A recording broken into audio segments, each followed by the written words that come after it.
এই কারণে বলেছিলাম, কারণ সে কিচ্ছু জানে না পলিটিক্স এর ব্যাপারে, জিরো। এবার রচনা আর দেবকে দিদি নাম্বার ওয়ানের মঞ্চে নাচ করতে দেখে তাদের চরম অপমান করলেন অভিনেতা অঙ্কুশ হাজরা।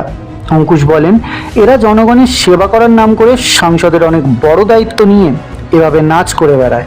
বলতে পারেন দেশের লোকদের নিয়ে এদের ভাবার কোনো সময় নেই। অভিনেতা আরও বলেন, এরা আসলে রাজনীতির কিছুই বোঝে না, আর এরা রাজনীতিতে এসেছে শুধু টাকা ইনকামের জন্য। সকলের সামনে অঙ্কুশ সাহস করে সত্যি কথা বলায় সকলে অঙ্কুশের প্রশংসা করে কমেন্ট করছেন। তাদের মধ্যে একজন বলেছেন, দাদা ধন্যবাদ সত্যিটা সবার সামনে বলার জন্য।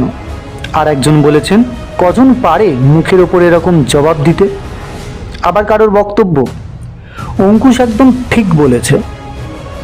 তো বন্ধুরা, আপনার কি মনে হয় অঙ্কুশ ঠিক কথা বলেছেন নাকি ভুল?